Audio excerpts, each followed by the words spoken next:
பதாகை கேளிக்கை நேயர்களுக்கு வணக்கம். இன்னைக்கு நாம பாயிண்ட் ஆஃப் நிகழ்ச்சியில ஸ்டீஃபன் ஸ்பீல்பர்க் இயக்கத்துல ஜான் வில்லியம்ஸ் இசையில ஸ்டீஃபன் ஸ்பீல்பர்க்கோட ஆஸ்தான ஸ்கிரீன் பிளே ரைட்டர் டேவிட் கூப் அவரோட சேர்ந்து பயணிச்ச இந்த படம் டிஸ்க்ளோசர் டே.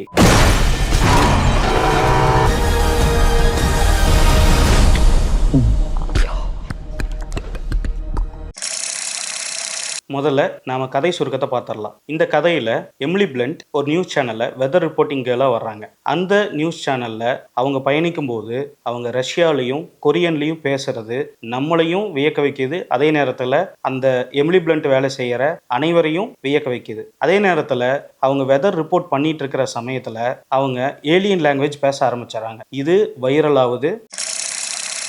படத்தோட பாசிட்டிவ் பாயிண்ட் பார்த்தோம்னா அது காஸ்டிங்லேருந்தே உருவாகிறது. எமிலி பிளண்ட் அப்புறம் ஜோஸ் ஒகானர் இவங்க ரெண்டு பேர்த்தையும் ஸ்டீவன் ஸ்பீல்பர்க் காஸ்ட் பண்ணதுல அவங்க அந்த கேரக்டருக்கு நேர்த்தியான நடிப்பை கொடுத்துருக்காங்க. அதுல ஸ்டோல் ஷோ ஸ்டீலர் அப்படின்னு பார்த்தா அது எமிலி பிளண்ட் தான். அவங்க தான் இந்த கதையை எடுத்துட்டு போறாங்க ஆரம்பத்துல இருந்து இறுதி வரையும். நீங்க அவங்கள ஃபாலோ பண்ணாலே போதுமானது. இந்த படத்தை ரொம்ப கனெக்டிவிட்டியோட நீங்க பார்ப்பீங்க. இதுக்கு முன்னாடி நாம பல சைஃபை படங்களை பார்த்துருந்தாலும் இந்த படத்தோட மிக முக்கியமான பாசிட்டிவ் பாயிண்ட் என்னன்னா இந்த படத்தோட எமோஷன் ஒர்க் ஆயிருக்கு. ஒரு விஷயத்த எப்போ ரிவீல் பண்ணணும், எப்போ அதை மறைச்சு வைக்கணும் அப்படிங்கிறதுல ஸ்டீவன் ஸ்பீல்பர்க் ஒரு மாஸ்டர். ஏன்னா அவரோட ஆரம்ப கால படங்களான ஜாஸ், அதுக்கப்புறம் ஜுராசிக் பார்க், இந்த மாதிரி படங்கள்ல அந்த கிரீச்சர்ஸை, அந்த டெரரைஸ் பண்ணக்கூடிய அந்த கிரீச்சர்ஸை அவர் காட்டுற விதமும் அதை முழுமையாக காட்டும் போது ஏற்படக்கூடிய அந்த த்ரில்லிங் எஃபெக்டையும் அவர் ஆரம்பத்திலிருந்து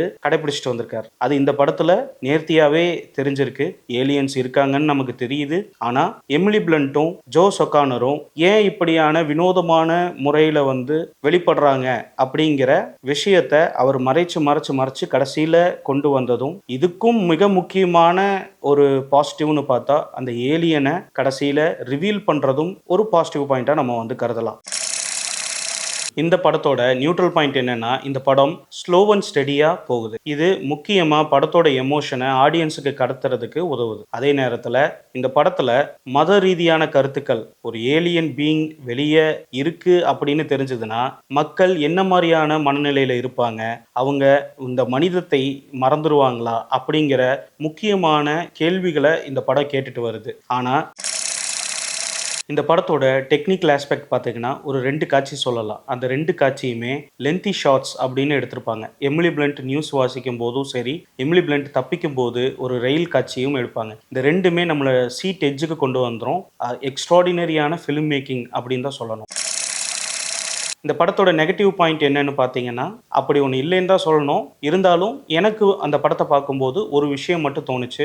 என்னன்னா நம்மளுடைய தமிழ் சினிமாக்களை எப்படி கடைசி ரீலில் வில்லன் திருந்துற மாதிரி இதே படத்தில் வில்லன் கடைசி நிமிடத்தில் இந்த டிஸ்க்ளோஷர் பண்ணுற அந்த நேரத்தில் அமைதியாயிருவார். அவர் கூட இருக்கிற அசிஸ்டன்ட் வில்லன்கள் எல்லாரும் அமைதியாகி போயிடுவானுங்க. இந்த மற்ற காட்சிகள், உச்சகட்ட காட்சிகள் நடக்கும். இது மட்டும்தான் எனக்கு இந்த படத்தோடைய ஒரு நெகட்டிவாக தோணுச்சு. மற்றபடி எனக்கு இந்த படத்தில் எந்த நெகட்டிவ் எனக்கு தோணல. When the time is right, everything will become clear. ஓவராலாக இந்த படத்தை பற்றி நம்ம பார்த்தோம்னா இந்த படம் ஒரு அட்டகாசமான ஃபிலிம் மேக்கிங்கும் ஒரு மிகப்பெரிய எக்ஸ்பீரியன்ஸையும் கொடுக்குற படமாக அமைஞ்சிருக்கு. அதே நேரத்தில் சஸ்பென்ஸ் த்ரில்லர் விரும்பிகளுக்கும், மிஸ்ட்ரி த்ரில்லர் விரும்பிகளுக்கும், சைஃபை த்ரில்லர் விரும்பிகளுக்கும் ஏற்ற படமாக இது இருக்கனால அவங்கெல்லாம் இதை ரசித்து பார்ப்பாங்கன்னு நான் நம்புகிறேன். இதே போல் இன்னொரு அட்டகாசமான படத்தை பற்றி நாம பாயிண்ட் ஆஃப் வியூ நிகழ்ச்சியில் பார்க்கலாம். நன்றி.